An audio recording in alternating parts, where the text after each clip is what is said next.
Well, buckle up. This is going to be a big one. Man, I had such a wild, fucked up week last week. Jeez, it hasn't even been a week. That I'm going to have to break all the week's the events of the week into two intros. But I'm just going to talk about my Thursday last week. I'm going to talk about one day of the week as an intro into this podcast.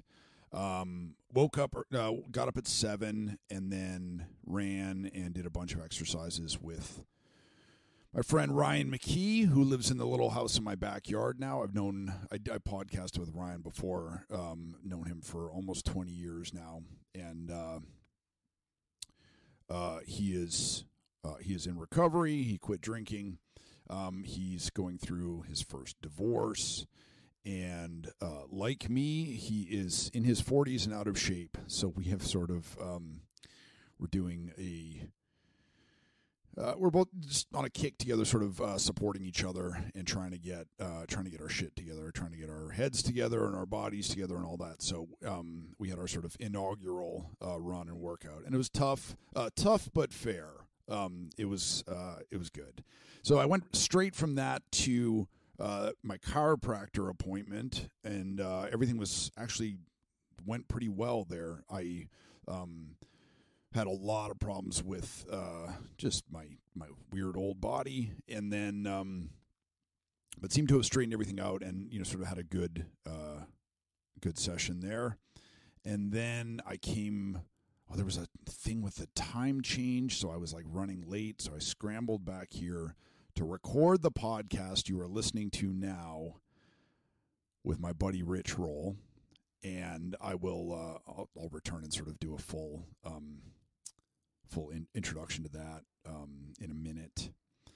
Then I frantically did sort of my last minute prep for the Moth. I've been going to the Moth for 12 years now. And ironically, when I was in early sobriety and had no idea what to do with myself, my friend Ryan McKee, who now lives in my backyard, we were both living in New York at the time. He urged me to go to the Moth, and then the Moth storytelling, the Moth story slams became an integral part of my recovery, of my reintegration to society, and my return to writing. My first Kindle single was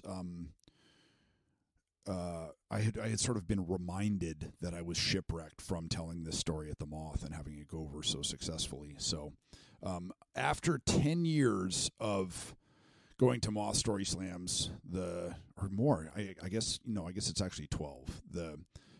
Over 10 years, but I finally won one, and I won a story slam, and then progressed to the next level, to the Grand Slam right here in Phoenix. So the winner's circle, which is weird. I've gotten like second place so many times. So it was a big deal, and I was like sort of trying to dial my story in. A story about my nephew and I blowing up a 1972 Chevy pickup in the middle of the desert a couple of years ago, and then sort of just barely getting through.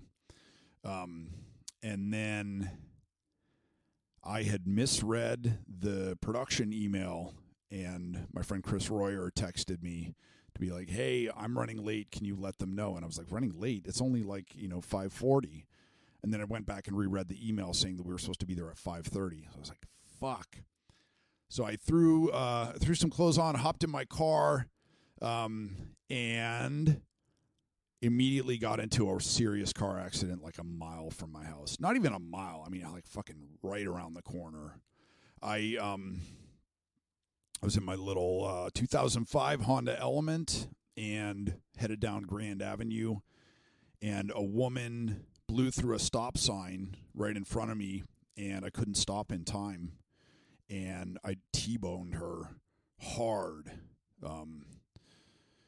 And I'm still sort of processing all of it mentally. I mean, there's, I drive virtually every day. I've driven, hundreds of thousands of miles by this point. I did 65,000 miles in 1 year once. And, had, like minor fender benders in New York and stuff like that. 2 in 1 day, actually. But never been in a serious accident in my life, which is kind of wild considering the vehicles that I drive. But she timed it at just the best and worst time where there was, I hit the brakes, but there was no way that I could avoid her. And I actually tried to go to the left to get around her, but that was the direction that she was headed. So I nailed her, incredibly hard. And I'm still really mentally processing it. There's just that moment of 100% panic where you're like, fuck, this is it. I'm gonna hit this person incredibly hard. And super scary just thinking about it now. And I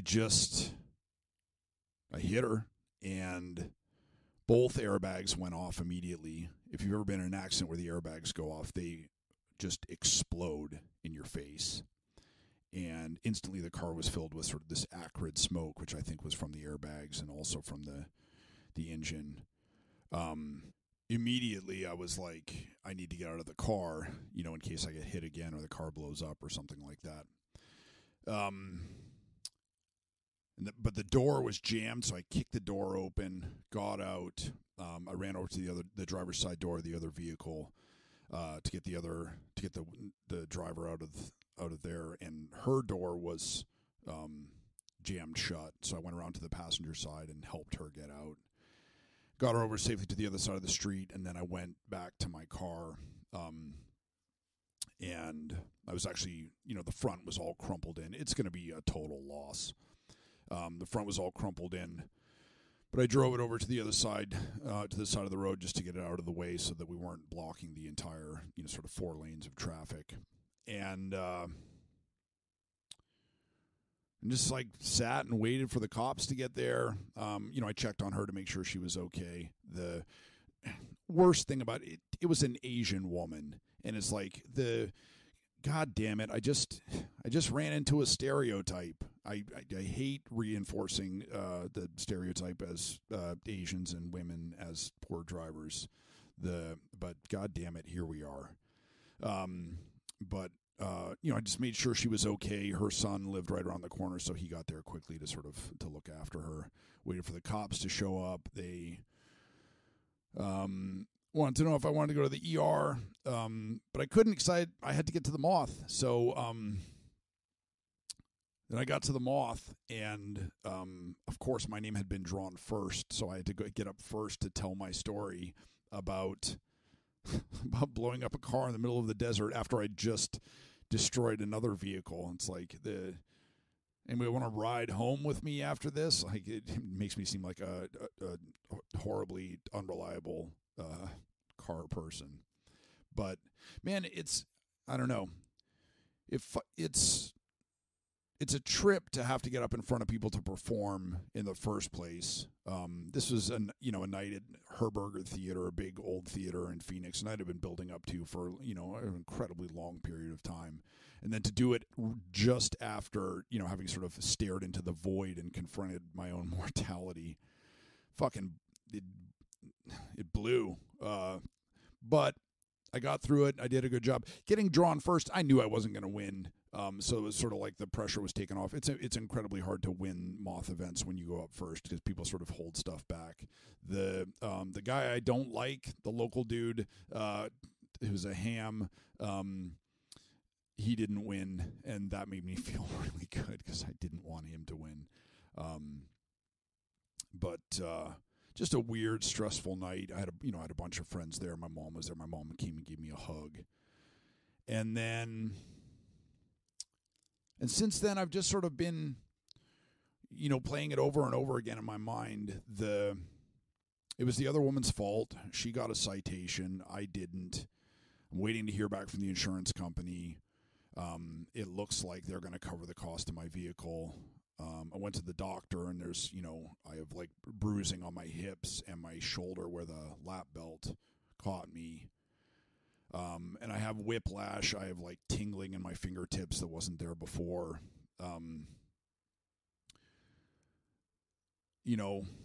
It's hard. It's hard to distinguish the accident soreness from just the 46-year-old soreness, but there's definitely, my neck and back are not what they were when I left the chiropractor that morning. I was actually feeling good again. And, but as one does, I just sort of like keep running the numbers, keep recalculating that, that experience of being in the car accident. Like, was I unlucky to get in a car accident on the way to the Moth? Or was I actually incredibly lucky, because it sucked to be in a car accident. It sucked to sort of, call it what it is. It's trauma. It sucked. It definitely scared the shit out of me to get in an accident, to hit another car that hard. And then, the aftermath of like, am I okay? Is the other driver okay? But I'd actually bought a new 1 year less old Honda Element that I've been working on with my buddy Oscar for a while.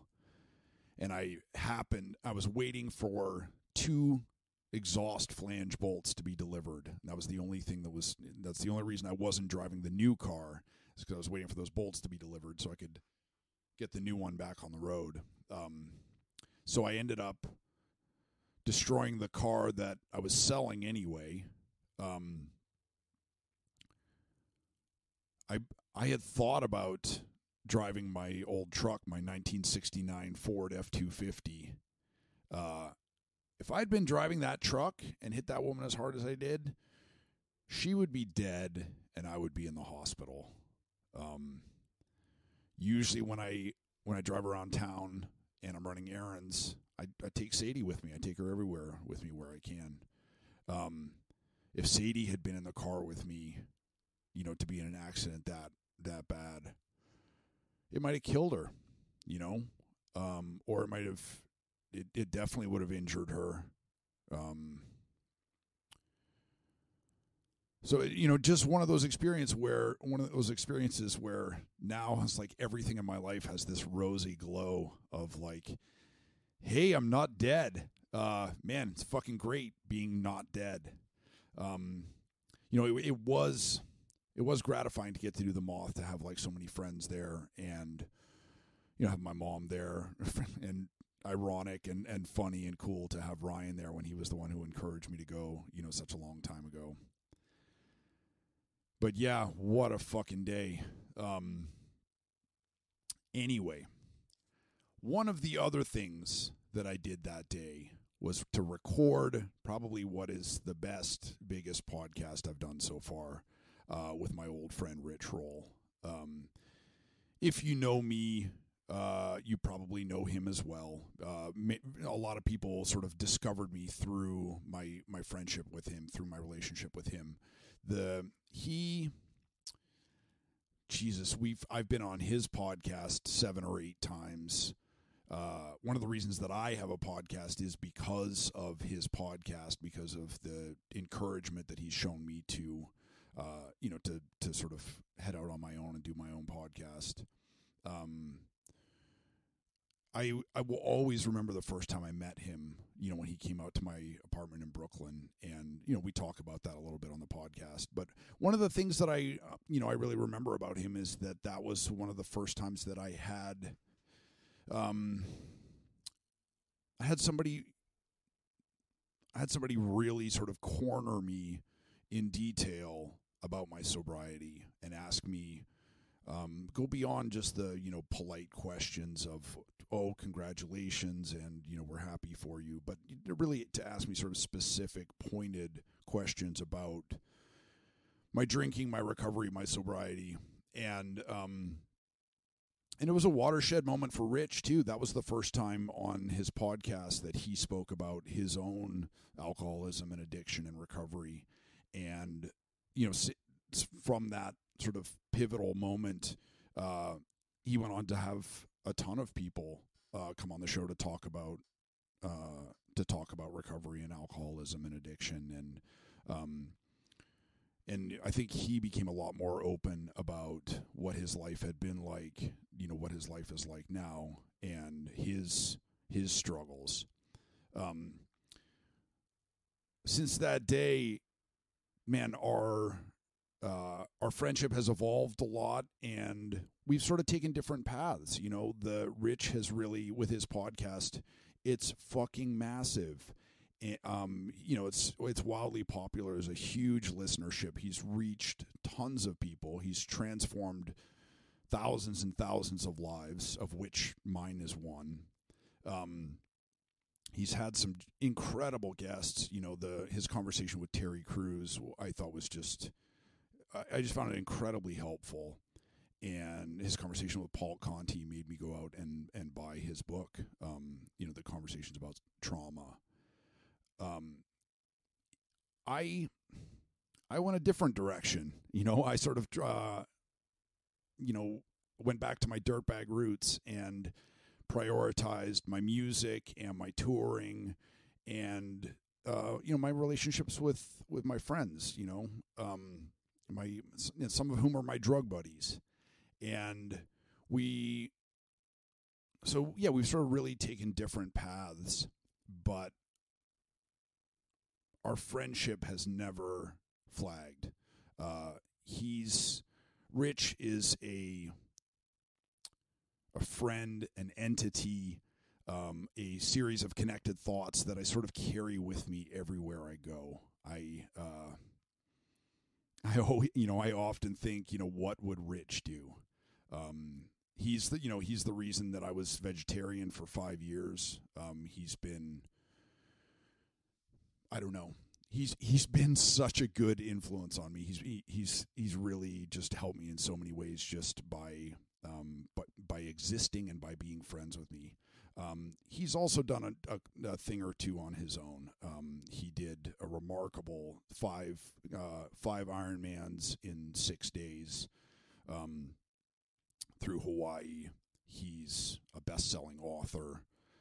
He's published several books. Obviously the podcast is just a massive endeavor. But this episode was a long time coming because I wanted to get a year of sort of solid guests down before I had Rich on, because in so many ways Rich is really source material. He was the inspiration for this podcast and this journey that I've taken. So thank you guys for listening, for tuning in, for supporting. Please sign up for the Patreon. It's patreon.com/Mishka Shabali. Please subscribe to the podcast. I feel proud of what I'm doing here, and I feel confident that even if you don't know who the guest is, there's going to be a great conversation you're going to learn something from. But here it is at long last, the OG. This is my origin story. Here's my conversation with my good friend Rich Roll. Mishka Shabali is catching up with friends who are arguably more talented than him. I'm going to give you like a 10 out of 10 on your Zoom backdrop. Dude, I get roasted for it every time. And every time it's the next iteration of my fucking Brooklyn apartment, right? Yeah. I was like, are you still in Greenpoint? Like, it doesn't look, I can't remember. I mean, is this going to be episode 50? No, I got the count wrong, so it's more than that. But but it's good because I wanted to get a year under my belt before I hit you up to come on. I didn't want it to be in the first week or something like that. But I was trying to remember when I first came to your apartment, what episode number that was for me. I don't think it was 50 at that point. Like, I think it was super early on. It's been a crazy trip, dude. And it's, I mean, I was just thinking about that when, like doing that podcast together, and you had this backpack full of gear. You had to walk like all the fucking way out to like the wilderness, and I think you had like a mixing board and a computer and an external hard drive, and we had handheld dynamic mics, and I think we just sat on the floor. And then now, like watching you guys set up and seeing, like, you got Jason, doing sort of like production for you, and you have like a professional backdrop, and we both have like professional mics now and stuff. It's when I think about the journey that, not just your journey, but the journey that your podcast has taken, it's fucking insane, dude. Yeah, it's been wild. I mean, now, yeah, like when I came, I remember getting off the subway in Brooklyn and schlepping with a briefcase full of gear, including, they didn't have those like little Zoom digital recorders. Like, I had a full like mixing board, soundboard that I didn't really know how to use, that weighed like 30 pounds, plus all this other shit. And like, your apartment was not close to the subway station, yeah. and then that like walk up, the walk upstairs, and the guitars littered everywhere, and like your weird roommate, and like, the whole thing. And like, now it is true. I mean, however many years later, that must have been like 8 years ago, probably nine. And yeah, I'm in this incredible studio. I mean, I don't just have Jason. I've got Dan, I've got Blake, I've got a whole bunch of people that work here now. And it's been, a mind-blowing journey that I could have never imagined for myself nor predicted. There's a lot of luck involved. Like, if I made one good decision, it was being at the right place at the right time, and having some kind of awareness or recognition that this was a medium that was going to grow, and that if I stayed in it, that I would there would be some kind of growth that would occur as a result of that. Like, I did kind of understand that, but the difference between starting a podcast in 2012 and being very consistent over many, many years is different from trying to start a podcast now in a much more crowded marketplace. I don't know that it would have been possible for me to kind of do what I've been able to do had I started later. You encouraged me early and often to get on board the train, and me being me, I dragged my feet, and now I feel like I started too late, where it's where everybody and their dog has a podcast, and it's so hard to differentiate, to get your voice, to get eyes on sort of, or eyes or ears or whatever on what you're doing. But in true Rich Roll fashion, I don't think that you're giving yourself enough credit. I mean, I think that you had to have the self-awareness to recognize that you had something to contribute, that you had something of value, and that not just that your experience was something that would translate so well to this medium, but that you had the intellect and the intuition to curate guests the way that you have. And I don't know, it's awesome. And whenever it's so funny, because when I was preparing for this, like you and I don't stay in regular contact. And I was like excited to just catch up with my friend and like talk and shoot the shit and like find out how the family's doing, and like but then also I was thinking, I was sort of doing sort of production questions in my head of all the different things, that I wanted to ask you about this trip that you've taken. And I fucking made myself nervous, dude. Dude, that's ridiculous. I know. But I think it's the difference between me like coming to crash at your house and you coming to crash at my house. Like, when I come to crash at your place, I'm like, all right, cool. And then if you were coming here, I would be like, is he into sheets? Like, is that is that a thing that he does? Do you have a backyard? I actually have a guest room in the backyard, which is a 1972 Airstream trailer that I bought from this family of, they look like coyotes, just the, sort of like 8 very hungry looking people. And I think they made knives and like jewelry to sell at craft fairs, and they raised their entire family in this trailer. So wow. The next time you're in Phoenix, yeah, you got to come and camp out in my backyard. All right. Yeah. Grizzled desert people. Yes. There's actually a black and white photograph that they left up in the trailer. And I was like, well, that's got to stay there, because that's important. Yeah, that's cool. Yeah, that's cool. Yeah, I know, I think, we've been friends for a long time. And, I love you dearly. And I appreciate the kind words about the podcast. But when I reflect back on the whole experience, to me, it's really, if anything, like, I don't think that I, have any kind of like particular standout talent. But if I had to identify like a strength, it would just be my ability to kind of grind and be consistent. I think that is a huge factor in kind of how this thing grew gradually over time. Like, it didn't have any, crazy huge spikes. It was really just an organic thing that kind of expanded very gradually, each and every week. And so, on top of that, just being able to kind of learn how to do it when the stakes were very low, when nobody was listening to podcasts, and you could kind of, be imperfect and kind of get better at learning how to listen to people and learning how to, ask questions and learning how to figure out how to get interesting people onto your show. And now, like, there's a whole thing around like, well, how are you going to launch your podcast? And here's all these strategies and tips. And, this is how you have to do it. It's very much,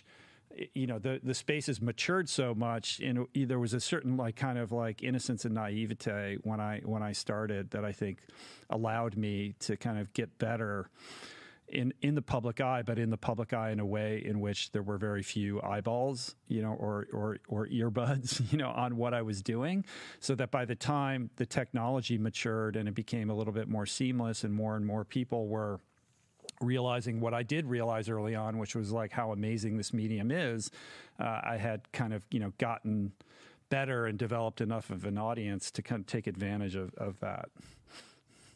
We may stretch this disagreement over the entire duration of the podcast too, because I feel strongly that you do have a gift, that you do have something. There is something essential about you that it's not just practice, and it's not just hard work, and it's not just consistency.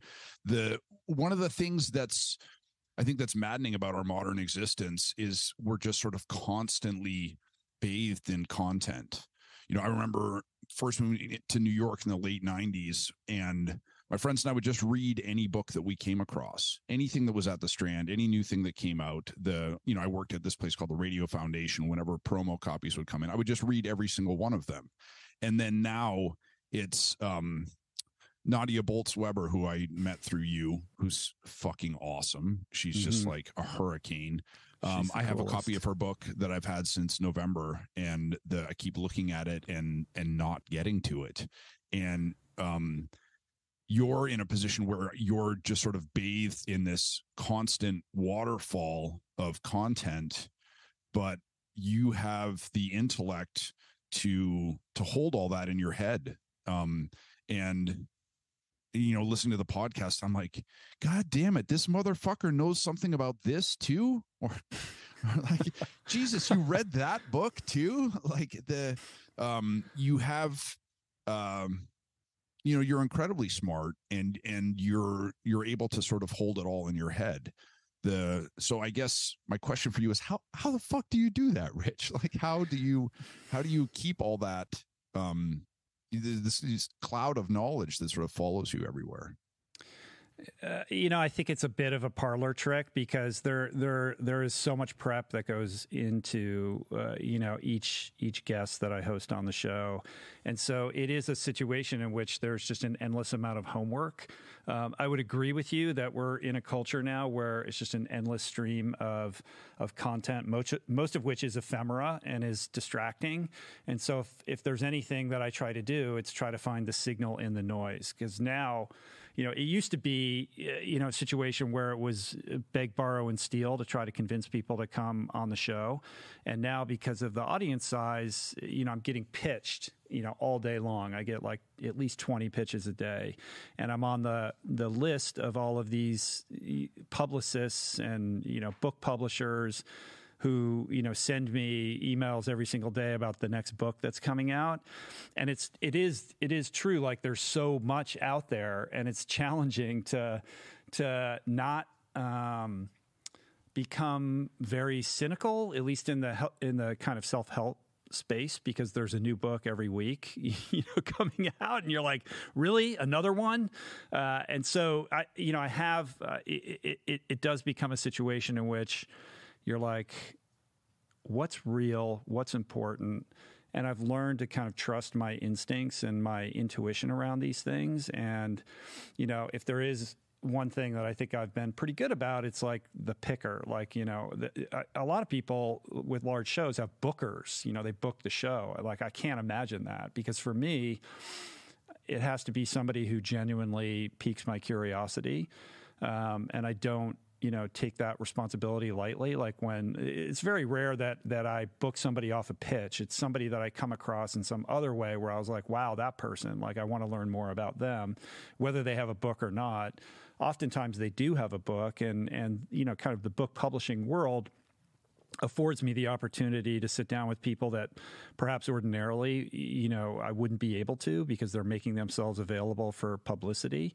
And I do, read all the books to the best of my ability. So I put a lot of time into each conversation so that I can kind of acquit myself, at least somewhat respectfully, as having some kind of foundational basis for having an interesting conversation with them. But it's not like I just walk around with this knowledge in my head all the time. Like, I'm learning, as I go. So, like, next week I have 2 people coming on. They both have books. I haven't read those books yet. I'm going to have to read those books between now and Monday. So it's always kind of like hanging over your head a little bit, which can be daunting. And I have come pretty close to burning out a couple times, which is why, I've invested in having a team around me to help me out, which has really saved my ass and has allowed me to, and I take a month off every year, and that's allowed me to kind of stay engaged and excited about what I'm doing, because after 10 years,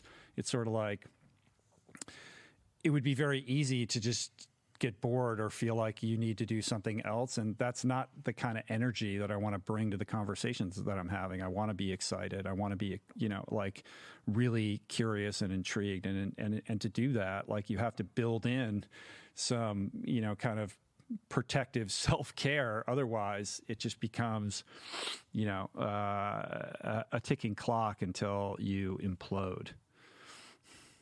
Yeah, I think too that there's, I was listening to your podcast with Rick Rubin last night, and mostly what he's done, his skill is recognition and curation. That he's, in many ways, he's an editor, he's a selector, and his skill has been to recognize the value of things or the potential of things. It's and it's funny that that his book's called The Creative Act, because I would argue that recognition is different. You're sort of being a doula to creativity, but not necessarily creating the thing yourself. But I do think that I think that you have that skill of recognition and click to expand, expositing things in a meaningful manner, that you really have created this, this massive body of work. Have you relaxed a little bit about your hangups about being a writer? Finally. That's a very kind of like timely question. I will say, on the subject of Rick Rubin, I don't know if you've read his book, The Creative Act, yet. Have you read that? I haven't, but it seems fascinating. He's so gifted and just such an interesting. He's such an interesting intellect to think about him moving through the world and how. It would be a great like SNL skit of like, Rick Rubin like eating breakfast or something, and like his conversation with the, well, what if we did it without raisins? That's very funny. That actually would be a very good skit. I read his book.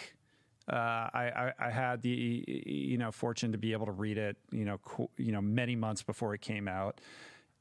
And it was co-written by my friend Neil Strauss, who I speak to every week, and had kind of been sharing behind the scenes about the process of putting that book together. So I was super excited to read it, and that book really moved me, and it did kind of shake things up for me in terms of my resistance around writing. And then there was like this confluence of events. So I read that book. I was able to sit down with Rick Rubin, and then I had conversations on the podcast with Stephen Pressfield, Seth Godin, and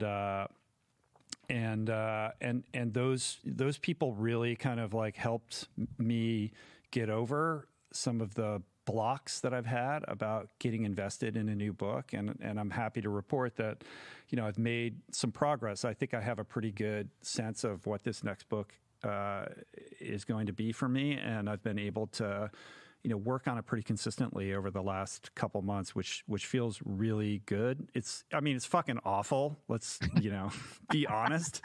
Like, writing is the worst. But it's also something that feels really good because I know it's what I'm supposed to be doing, and to have a little bit of momentum behind it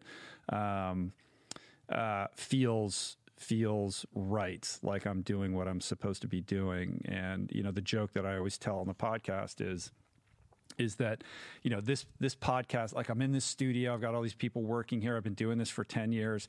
This is like the greatest distraction that I've created for myself to avoid writing that I could possibly imagine, right? Because I can always justify not writing because I do this other thing that occupies, a huge amount of my time. But I've been able, because, I've got this team around me that supports me, and they do such a great job that has freed up some extra bandwidth, that I finally got my shit together and been able to kind of, mobilize myself to sit down in the chair again. Much has been written about alcoholism and addiction as a disease of loneliness. And I marvel at the lengths that I will go to avoid writing. And I think it's because I've never felt so alone in my life as I feel when I sit down at the computer and look at the blank page. And that really is just reckoning with yourself in the most hardcore, elemental fashion. And it fucking sucks. Yeah, it does. Yeah. How are you? Where are you with that? Where are you with that right now? Man, I don't know. I mean,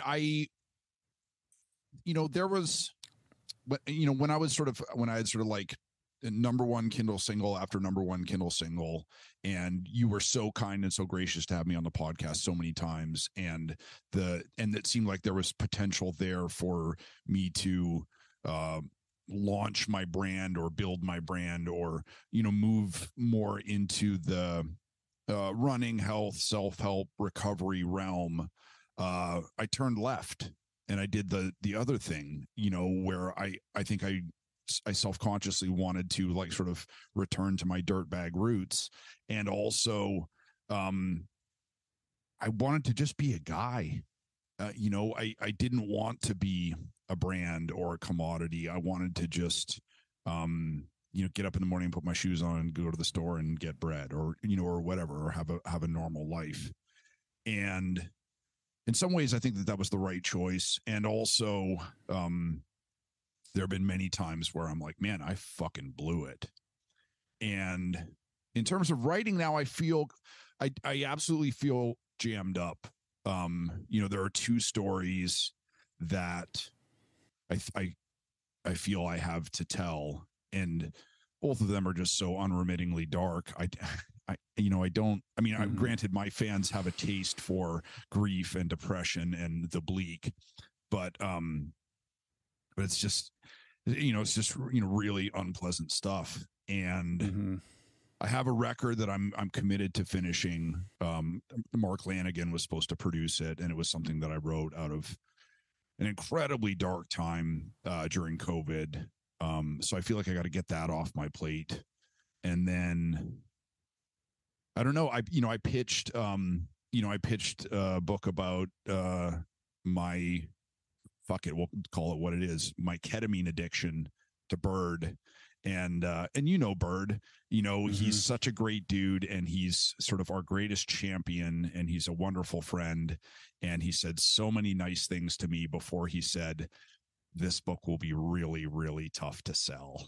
And it sucks. And it, but that's why he got that job. And that's why he has that job, is because he is the guy who will tell you this isn't going to work, Yeah.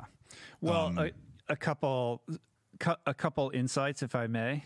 Jump in. Yeah. Yeah. So as from early on, I've been somebody who's been kind of trying to urge and push you into writing more. I think you're an incredibly gifted writer, and the world is a better place when you're putting your writing out in the world and sharing it. And there was kind of an inflection point where you were kind of positioned to write more, and you did make this decision, like, I'm going to go tour, and I'm going to go, basically spend most of my time, driving around America in a shitty van and playing dive bars. Instead of, maybe that's your version of me with the podcast, like a distraction from writing. But at the same time, like, you have to have experiences, you have to live your life in order to have something to say in written form. But I do remain steadfast in believing that, you should be writing, and you should be writing all the time. And I think that you have, an incredible gift and facility for it. And you have, gone through some pretty heavy shit in your life. And I think your perspective on that is valuable and worthy. And that brings up the conversation, the other insight being, like, the tension between art and commerce. Like, yes, Bird may tell you this is a tough sell. He is, for people that don't know, he's a literary agent at UTA that Mishka and I share. And, he's now, like, his career has evolved since we began working with him, and now he's doing huge books, and it's all about, like, what's going to make a huge impact on the marketplace. And, Mishka, you're an acquired taste. Like, maybe it's not, that kind of thing, but, I think there is something that you have, within, by mining that dark space.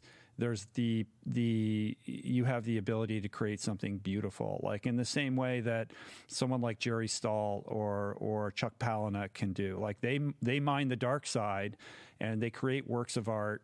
They found a way to, penetrate mainstream culture with their, sort of storytelling facility.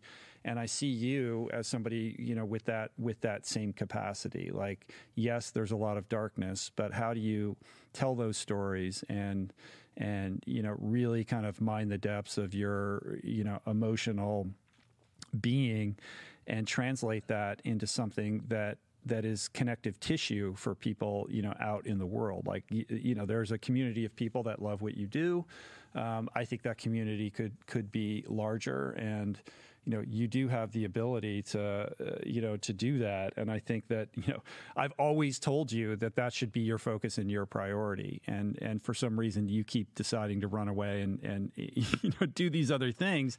And I get frustrated because I'm like, you probably have frustrations with choices that I've made, but like, I'm like, dude, don't be afraid of that. Like, you're like, you don't have to stay, small. Like, there is a world out there that loves what you do, and just keep doing it, keep putting stuff out there.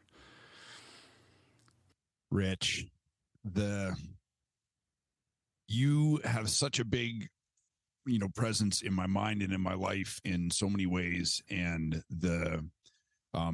and also specifically in this podcast where I'm very aware that what I want to do is a version of, a different version of what you do. And one of the things that you did to me during our very first podcast, which now I have taken, and I try to sort of subject every guest to it, is you sort of just pinned me down and subjected me to a stream of compliments one after another and made me deeply uncomfortable, just incredibly uncomfortable. And I was going into this conversation, I was like, I am just going to, out of the gate, I'm going to tell Rich all the true things that he needs to hear that are compliments because he's an alcoholic, it will make him so fucking uncomfortable. Yeah, totally. And I felt like I was doing pretty good. And then you rallied and you came back at me and like, you're still the master.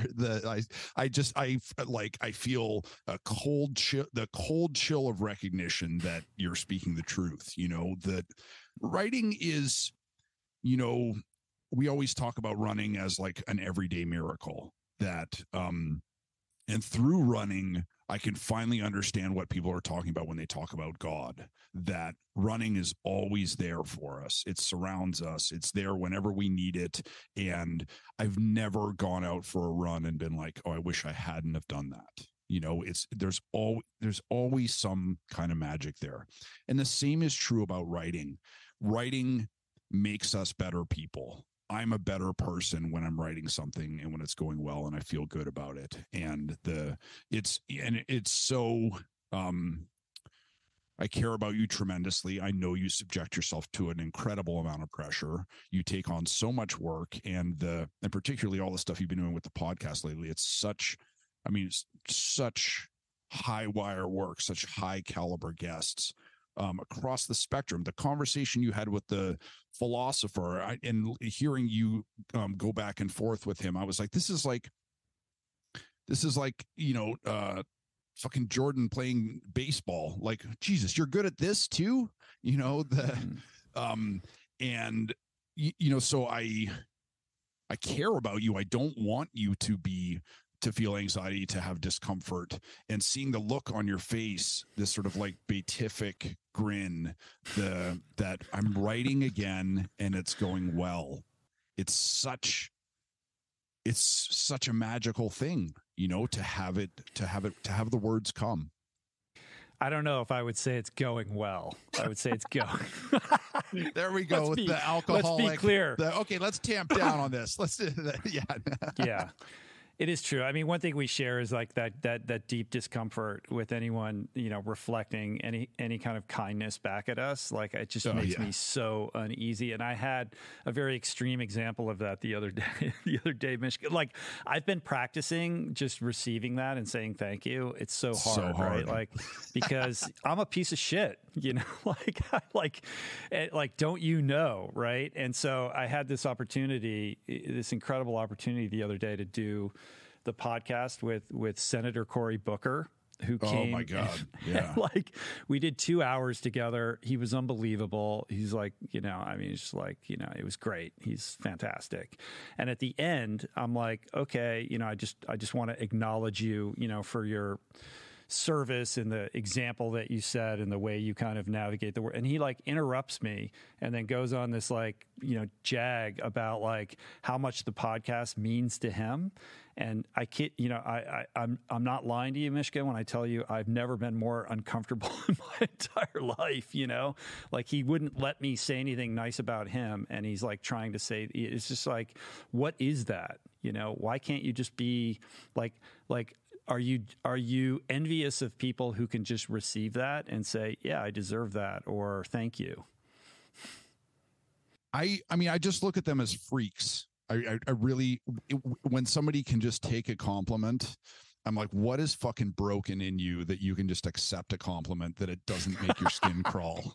Like, you need to get a healthy dose of some self-loathing. Like, right. bottle that in a supplement form. Yeah. I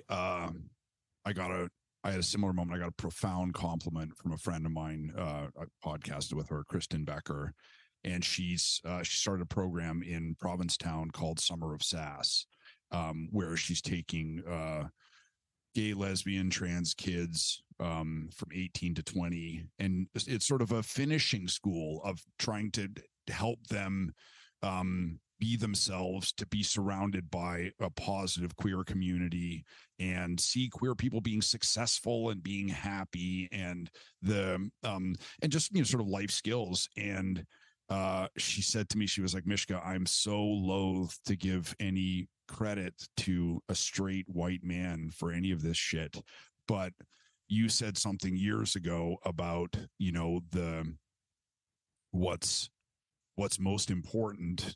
I'm gonna paraphrase myself poorly here, but something about along the lines of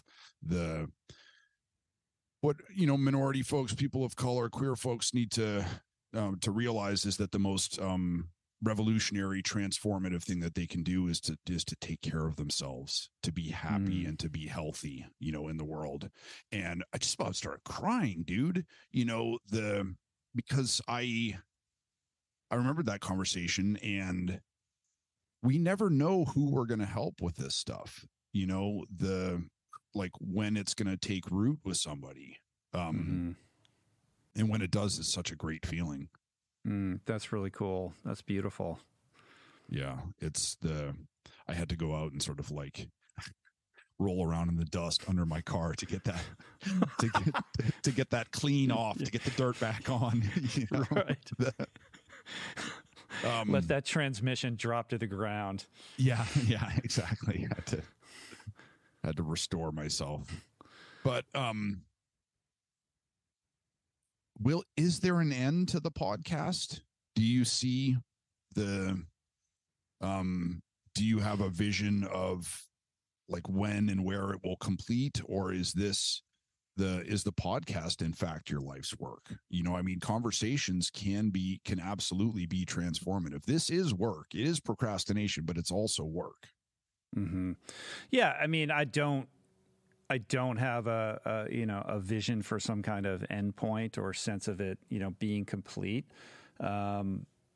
You know, I will continue to do it as long as I remain inspired by it and enthusiastic about it. Certainly, you know, a day will come when, you know, I just don't want to do it anymore. Like, there's nothing that's permanent.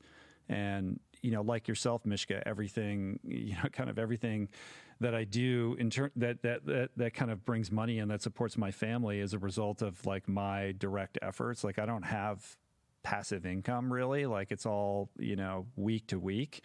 So I have put some thought into like, how can I, you know, given the fact that at some point, you know, I don't want to do this anymore, you know, how will I continue to kind of earn for my family?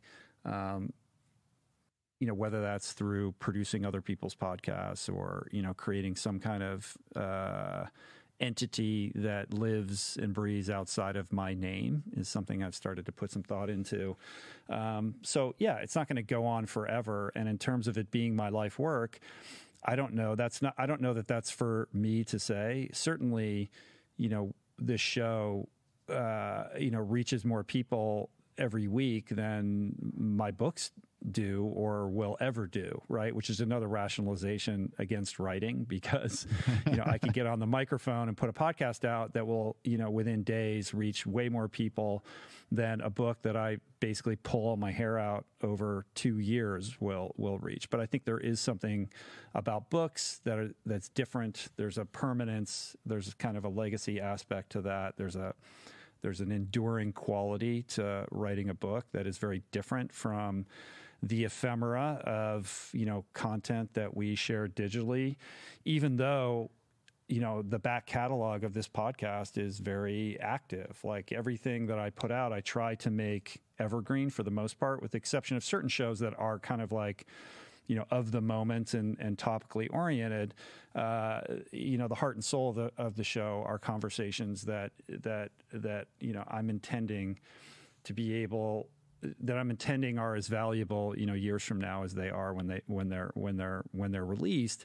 And yet, just by dint of the way we interact with the internet, we're just focused on what the new thing is. Like it's like, oh, that thing that you put out 2 years ago, like that's like it's hard to convince somebody that that's still worthy of somebody's time and attention. But we do get a lot of downloads and activity on our back catalog, which is very gratifying. And in some ways it is fair to say that perhaps this is my life's work. And if that's the truth, I'm pretty fucking happy about that. Like, I don't know, if there's a better, I just feel very fulfilled in what I'm doing, and I feel good about the work that I'm putting out in the world.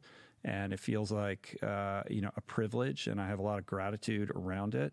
And like everybody, you want it to grow, or, why can't it reach more, whatever, why can't I get this guest? Or, I get caught up in a bunch of bullshit like that. But the truth of the matter, Mishka, is that, like, if this is all that it is, like, it's pretty fucking great. And, I feel very lucky and privileged to be able to do it. And so if lights go out tonight and I don't wake up tomorrow morning, in my mind, it's been a life well lived.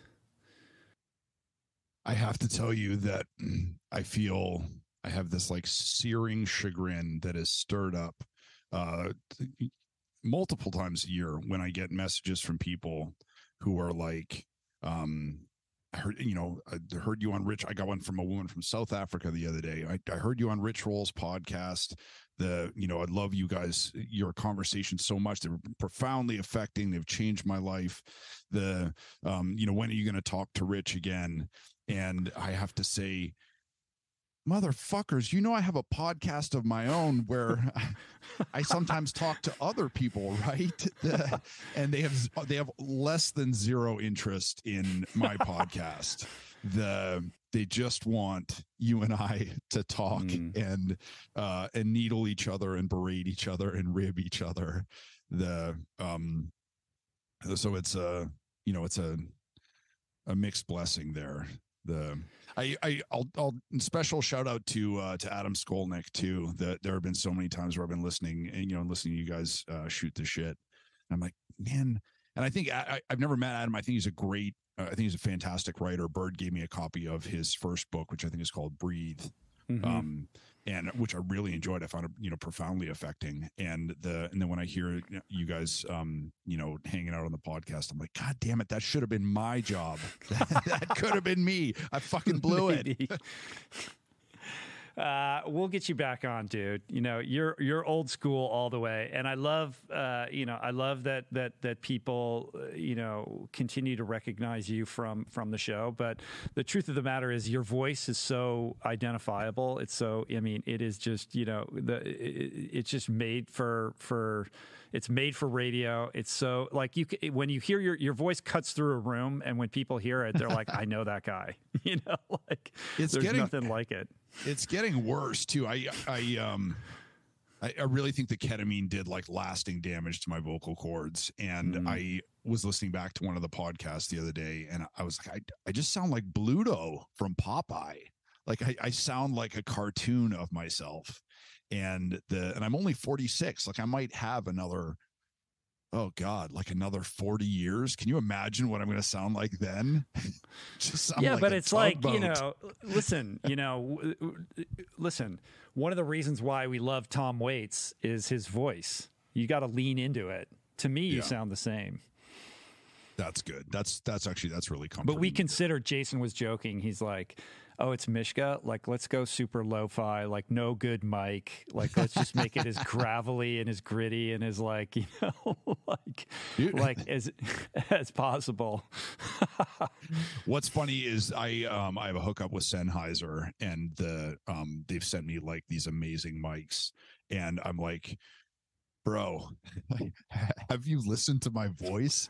This is like trying to polish a turd. Like, are we trying to capture every it sounds like somebody's backing over a walrus. You should have you played around with like the AI tools that you put your voice into the AI and then type in a bunch of stuff and it'll like read it back in your voice. I'm wondering whether the AI technology can accurately mimic the signature Mishka tonality. If I can break Chat GPT, that will be my life's greatest work. Okay, yeah. He saved the world. He broke the computer. The one of the things that this podcast has ended up being about is survival strategies, sort of how people have gotten through the last 2 years, the anxiety and dread and grief and loss of COVID, and then the social fracturing that we saw, personally, publicly, in our private lives. And man, I was thinking about this when I was showering this morning. I lost 3 people in 1 week, 2 suicides and 1 overdose. And I don't think I lost anyone to COVID, but because so many of my friends are drunks and druggies and the recovering, and people, who are suffering from other mental illnesses, the isolation of COVID, like, really weighed hard on them. How was it for you? How did you get by? Did you find your brain coming unwound? Or was that just me? Yeah, no, I mean, I don't think anybody, escaped, their brain sort of, being melted by, what we've kind of collectively weathered over the last couple of years. I would say that, in the balance of things, I had an incredibly kind of privileged experience in that I didn't lose anybody close to me. Although most people in my family got COVID, everybody got over it expeditiously. And I was able to, pursue my work throughout that experience without kind of any, real interruptions or significant, setbacks. So, in the grand scheme of things, like, I had a very kind of like, high level, ability to kind of navigate challenges that were much more difficult for a lot of people. So I just want to say that up front. That being said, I have 4 kids, two stepsons, and Mathis and Jaya, who are now 19 and 15. And I can't believe the experience of COVID was incredibly, difficult for Mathis and Jaya. Jaya kind of experiencing, puberty right at the beginning of lockdown and having the whole world kind of shutter. Yeah. And then Mathis being an incredibly social young person in high school, and then not being able to see her friends or be in the world. Like, it was devastating to them psychologically and socially. And we're still not out of the woods on the impact that had on them. And so I have a lot of, emotions swirling around, anger, frustration, about, what they had to endure, which I think was, the experience of most teenagers and young people all across the world.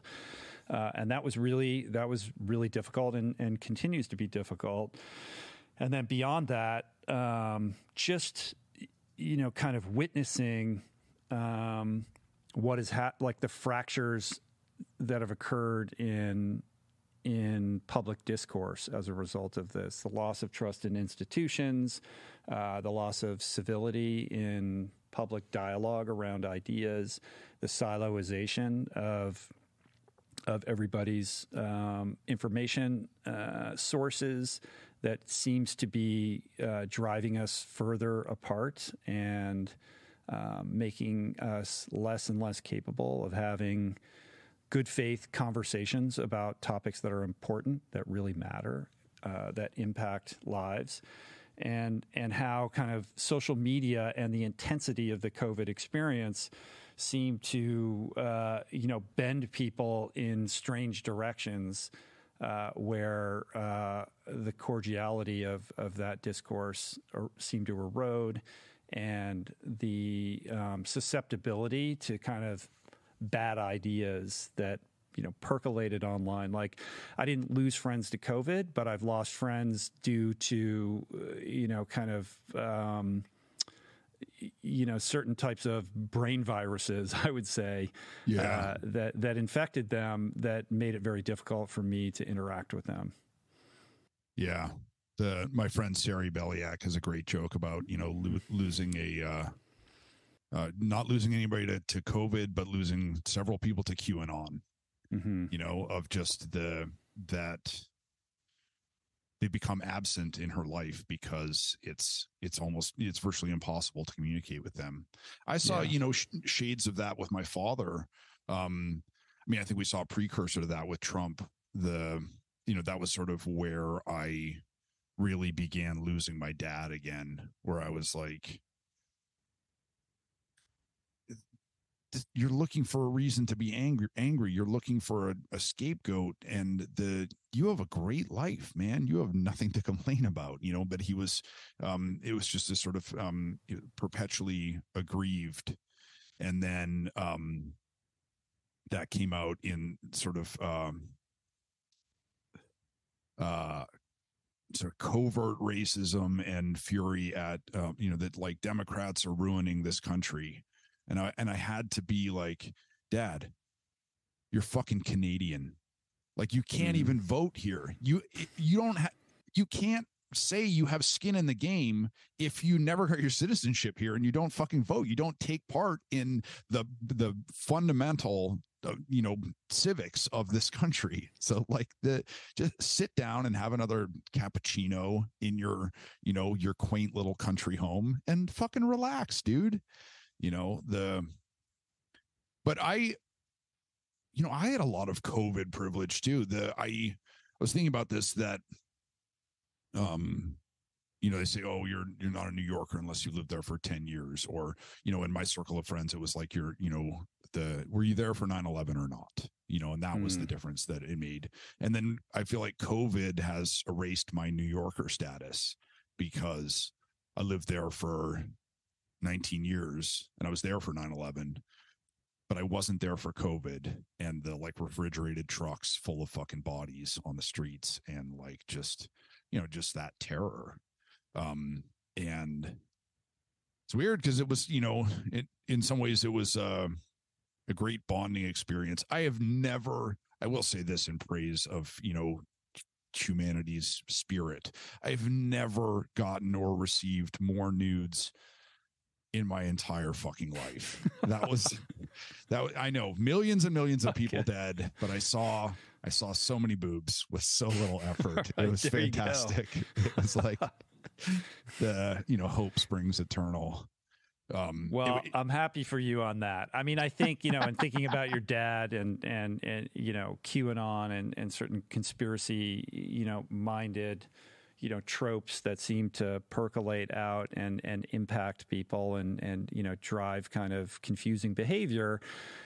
I can't help but think that was motivated in part by the fact that we were all, locked down and isolated, and our analog experience with other human beings was truncated tremendously, which drove us, down the rabbit holes of whatever our screens were showing us, without the ability to kind of, stress test those ideas with the people that we interact with in person, every day. And I think, as a result of this experience, as we emerge out of it, we kind of acclimated to the work from home thing. And, now everything is Zoom. It's weird with the podcast because I only do them in person, but every new guest that I try to book assumes it's a Zoom thing, which wasn't the case before COVID. Like, it was like podcasts you do in person, Zoom would be the exception. Now Zoom is the rule. And I think extrapolating on that idea, Zoom is the rule in terms of how we interact with, our fellow man, as opposed to let's go have lunch or, whatever the case may be. So what is the impact of that long term? And what is the impact of that when it's fueled by algorithms that are becoming increasingly more and more sophisticated at understanding what seems to get you engaged, and what direction, is that kind of pushing, humanity towards, without necessarily our consent, and I think that's these are big kind of existential questions about, the future of not just public discourse, but, how human beings interact with each other, to really deal with the very big problems that we're all collectively facing right now. And when you look at COVID and try to do kind of a forensic analysis of what went right and what went wrong as a test case for future crises, not just future pandemics, but future crises, I definitely worry about our ability to kind of come together as a collective to solve problems. Like no matter what, if aliens, if a giant UFO landed on Earth right now, would we be able to kind of agree on how to, interface with this, or would it just become quickly a partisan issue that we're screaming at each other about? I don't know the answer to that, but I think it's fair to say that I'm not sure that we can find consensus right now. And with the advent of all these AI tools and all that kind of stuff, I don't know that we can really foresee. We can't foresee the unforeseen, applications and outcomes of these technologies that we're foisting upon the world. And I think that there are, real problems that we're going to be facing. It's getting really weird really fast. So let's keep going deeper into this. Because I think one of the things that we found with COVID is that our intellects are poorly, are inadequate for seeking out and providing us with everything we need as human beings and as animals, as creatures. My cat can't speak. She can't tweet, thank God. So she will come up to me at 3 or 4 different times during the day, and she'll just sink her claws into my leg. And when she does that, I'm like, fuck, all right, maybe her food bowl's empty. So I'll go and check her food. And then, okay, no, she's got food. Well, maybe she doesn't have water. Okay, well, no, she has water. She just wants to be held. She'll come and just sink her claws into my leg because she just wants me to scoop her up in my arms. I have this toothbrush here that when she comes and sinks her claws into my leg, I'll scoop her up like a little baby, and then I'll brush her whiskers with that toothbrush, and she just goes into sort of a tonic immobility. She's totally blissed out, and then she's like okay for the rest of the day. And I think that as human beings, there's something about handshakes and hugs and just the sort of casual physical attention, physical affection that we got before COVID that we're not getting now. I'm friends with a lot of big dudes who I don't see for long periods of time. And then when I see them, they hug me and my fucking back cracks in places it hasn't cracked before. And if I'm on the road touring with them, I know where their back's not up, where to put my elbow, because their body is the same as my body, and I feel like deprivation of that is one of the things that drove us insane. But one of the things that I think made me turn left when I did was I recognized that I was on a fucking attention bender. That with each new Kindle single that dropped, there would be a wave of new converts, read all the 5-star reviews, read all the press, the fan mail and stuff like that, and get real fucking high. And then when it went away, I would just feel so hollow. Is that something that you struggle with? Yeah, but yes and no. I mean, certainly, the kind of extrinsic motivation and extrinsic validation, as a fellow addict, it can be intoxicating, right? You can, fall prey to cycle of likes and responses and get really caught up in what people are saying about you. And I'd be lying if I didn't say, like, there's a dopamine rush with all of that. Like, oh, some press came out and said something nice about me. Like, certainly, I'm a human being and I'm not immune to, being, somebody who can get caught up in that. But I also am pretty clear that I've done a lot of work on this, and when I, at least with respect to the podcast, like when I put a show out, like, yes, I want it to be successful. I want people to like it, and I'm interested in whether people are responding to it positively. But at the same time, I'm pretty clear that my motivation is intrinsic. It really does come from my own curiosity and excitement to meet somebody and to hear what they have to say and to kind of then, share that with the world. And that in and of itself is its own gift. And I've come a long way. Like, I used to get a lot more caught up in all that kind of stuff and competitive, et cetera. And now it's just like, did I feel good about that conversation? Do I think that has value for people? Do I think that, like, people might benefit from that? Like, the more I can inhabit just this sensibility of service about the whole thing, I get a lot more peace of mind, and I'm actually more fulfilled and not caught up in the cycle of reviews and rankings and all that other kind of nonsense that I can't control anyway, right? Like, so I think having a healthy perspective on that has been important, and it's not surprising that you had like this.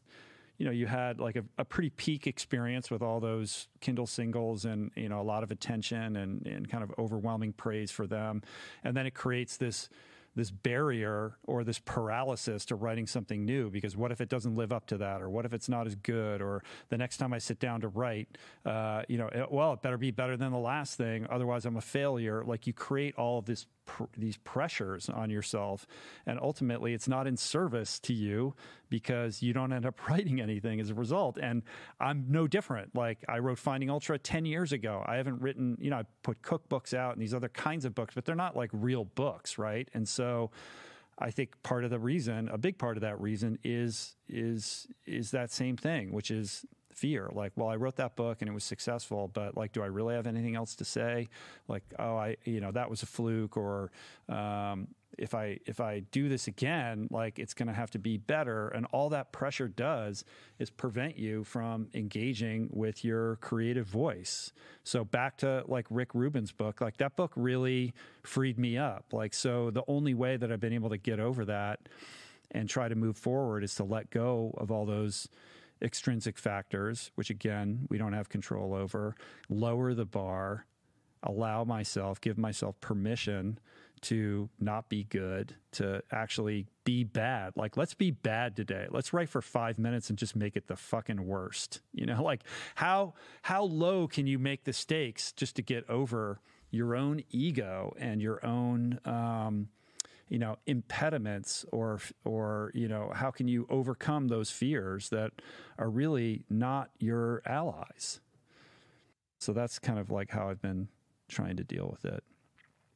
And then also, like, with the podcast, like, I'm at home, you've been to my house, I'm with my family, I come to the studio, we do the thing, and then I go home. So it's not like, and I try to not be, extremely online. On Twitter, I deleted everybody that I follow, so I don't have a timeline anymore. So I'm not really incentivized to go on Twitter and scroll and see what people are saying and, get agitated or activated by, arguments and opinions that have nothing to do with me, and just focus on what I can control and what I can do, and try to, again, just to kind of finish this thought, inhabit that sensibility of spirit. And that goes back to like recovery and AA and, the 12 steps, like, be of service. How can you be of service? Like, the more, and it's like, it's not second nature to me. Like, like, I'm a selfish, self-seeking, arrogant, son of a bitch who can be irritable and irascible and, all that kind of stuff. And that's, I think we have we see eye to eye on a lot of that kind of thing. But the more I can be like, no, like, how can you give? How can you contribute? How can you enter this situation? And walk away from it having contributed more than you extracted from it. And the more I'm able to do that, like, the happier I am, the better the work is, the more productive I am, and I don't get caught up in that cycle of kind of comparison as that thief of joy.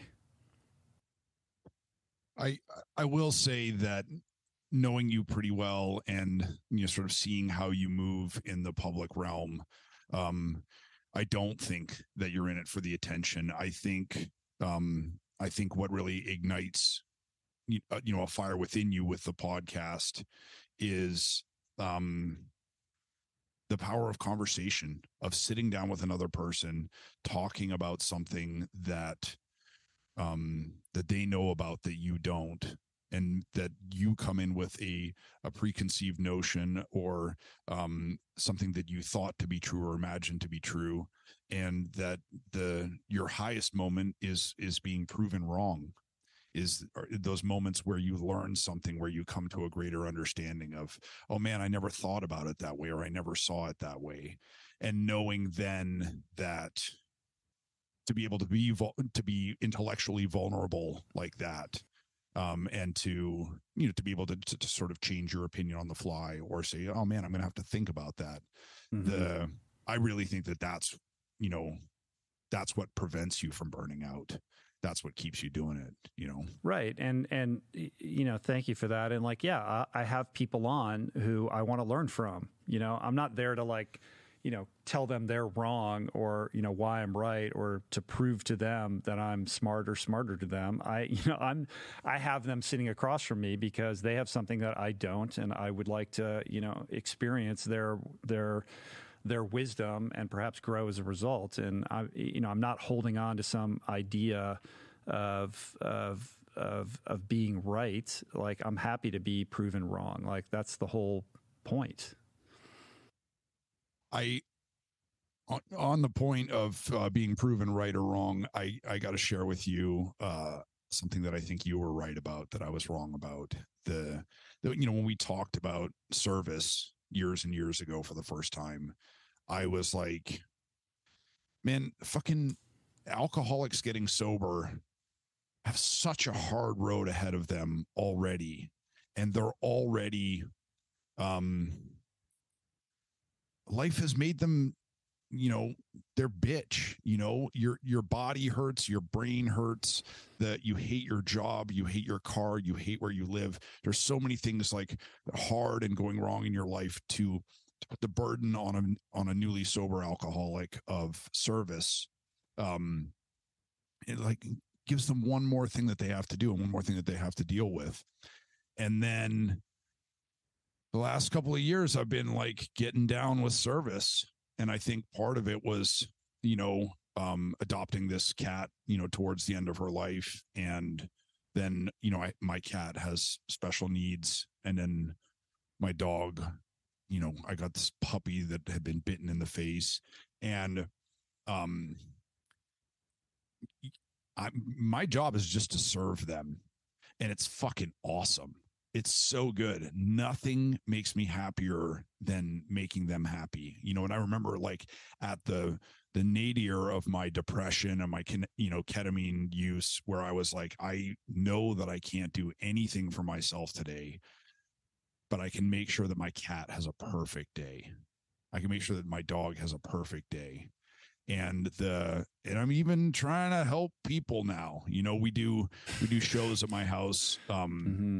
Once a month or around that. And I really try to provide touring artists with an environment to play where they get paid. I pay them out of my pocket. I get people there. They have a crowd. There's a good supportive crowd, a place to sleep. I do everything I can to make sure they have a good time. I've been trying to highlight the work of other artists, teaching, puts fucking wind in my sails, man. I love that. So, I don't know. I just want to tell you were right and I was wrong. No, it's cool. I mean, it wasn't my idea. I think that alcoholics and addicts suffer from a very acute and particular form of self-obsession, and that they become entrenched in their own self-importance and the ruminations of their broken brains. And I think service is the antidote to that. Like, it's a way to escape that level of self-obsession that keeps you stuck in a certain kind of rut, and allows you to develop a greater capacity for empathy. And in like giving of yourself to others, there is this quite unexpected, perhaps ironic sense of self-fulfillment that comes with that, like that is enriching, in a way that is counterintuitive, at least to alcoholics and addicts who are, basically experts at self-seeking and, feeding their own, kind of needs all the time, and living in a world in which they think everything kind of orients around themselves and their particular emotions of the moment. And to kind of break that illusion and get people to step outside of their own cocoons is a way of helping them realize that there's a greater world out there, and that true purpose and fulfillment comes in the giving, not in the seeking, to kind of the sort of seeking that where your life is just kind of all about you and meeting your needs. Yeah. Dude, we could go for fucking 4 hours. Yeah. So many things. I'll try and keep it short though, because I know that you're a busy dude. I want to share a thing with you I came up with the other day that I feel is really good. I want to stress test it with you. Which is and I think it's just popped into my head on a run or something, but we're all familiar with the golden rule, do unto others as you would have them do unto you. I feel like for us, for our people, for sober addicts, for the self-haters, the haunted, the persecuted, the driven, it's more, treat yourself the same way you would treat another person. Like my friend Pogue, if he was half an hour late to something, I'd forgive him instantly. And if I'm half an hour late, I'm like, you fucking piece of shit. How dare you waste another person's time?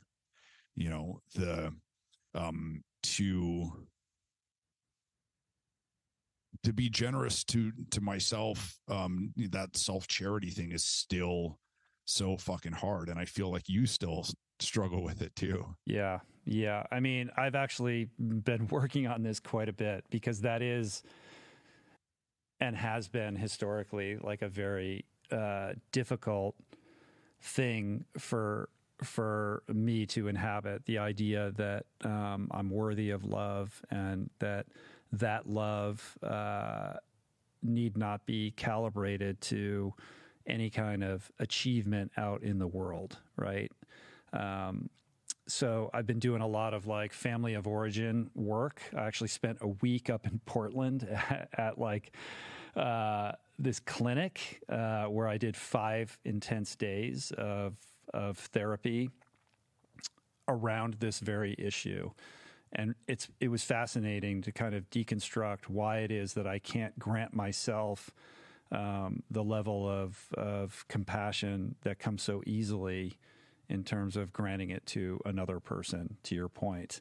And, a lot of it has to do with like how I was raised and programmed from a very early age, and that kind of alcoholic thing of thinking that you're worthless and a piece of shit and all of that, no matter what you do out in the world, like that's never going to change.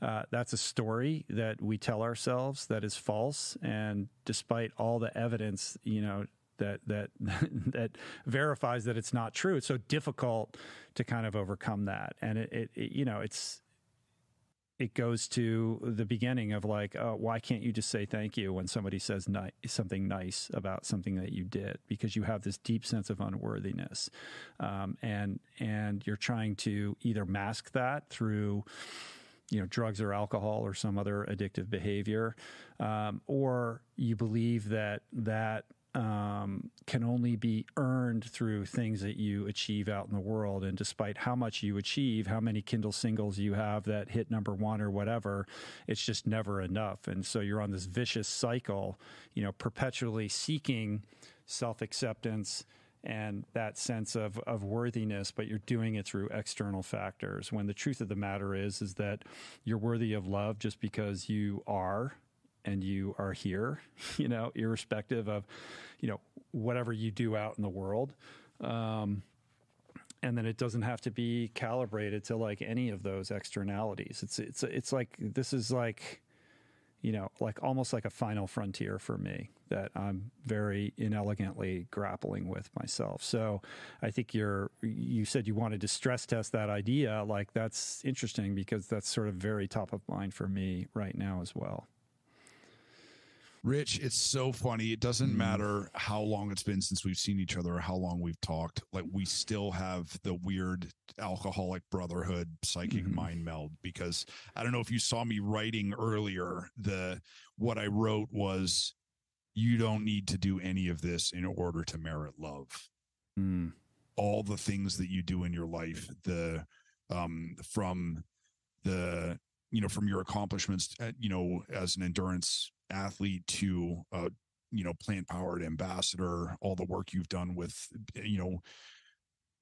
public health, basically, it all falls under that umbrella of, health, in terms of recovery, in terms of exercise, in terms of how we eat, in terms of how we relate to each other, and public, because it's not just about your health. Like, the work that you've done is about community. It's about reaching out to other people and other people's health.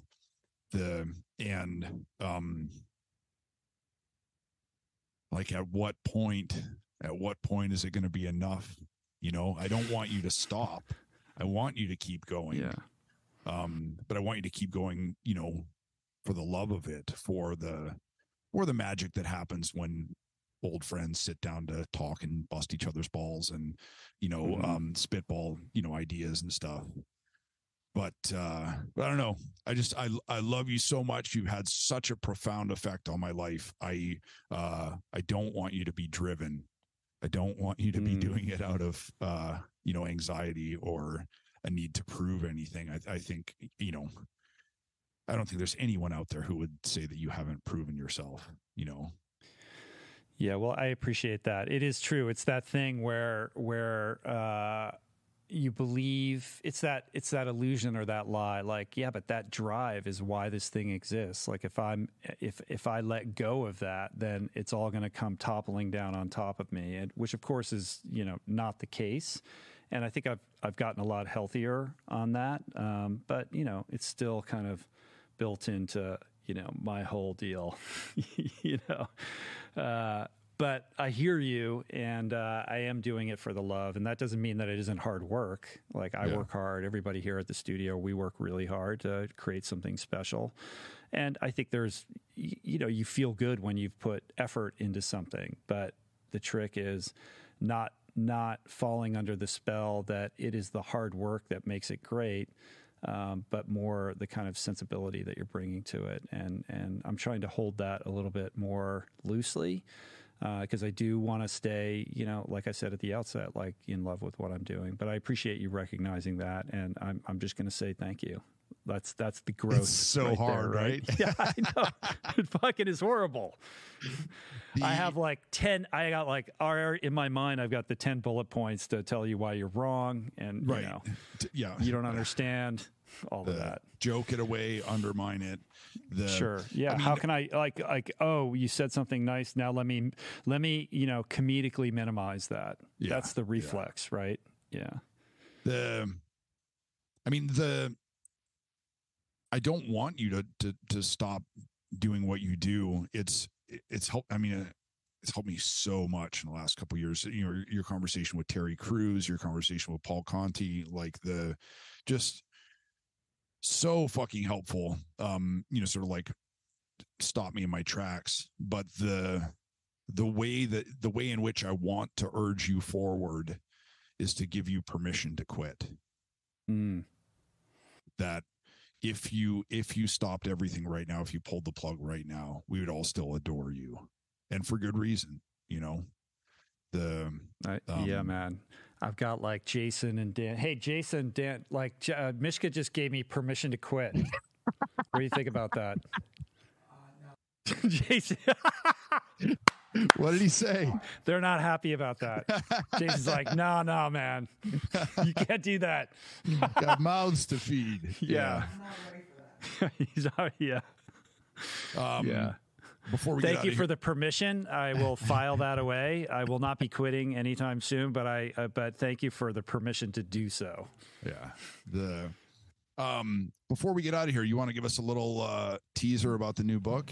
You want to give us a hint as to what you're working on? I'm keeping that under wraps right now. It's too early, bro. All right. Yeah. I feel that. I think that is the best way to write is, it should be like a secret manifesto that you don't tell anybody about. And that's how, that's how it comes out for me. It's got to be under tremendous pressure in my head. And that's the way I squeeze it out. Yeah, buddy. Rich. Cool, man. I love you so much, brother. Thanks. I know you're super busy. Thanks so much for fucking taking time out just to reconnect here. I love you, Mishka. I'm happy you're doing this, and it's great catching up. I miss you. So get your ass out to LA sometime, and we'll connect. Absolutely. Analog form. Absolutely. All right, buddy. All right. Take care, Rich. Cheers. All right, man. Folks, thank you so much for listening. I know there's a million podcasts out there. We appreciate you spending your time with us. If you're digging the show, if you're enjoying it, if these conversations move you, make you laugh, annoy you, piss you off, please take a minute to rate, review, and subscribe on Apple Podcasts or wherever you get your podcast. It helps us grow the show, and it helps other people find it. If you'd like to hear bonus episodes, song demos, just sort of ranting off the cuff conversations, all sorts of different bonus material, writing advice, personal blog posts and stuff like that, go to patreon.com/Mishka Shabali. We will be having monthly episodes up there with my mom and I answering questions from readers, and there's all kinds of good stuff there. Thank you so much for support.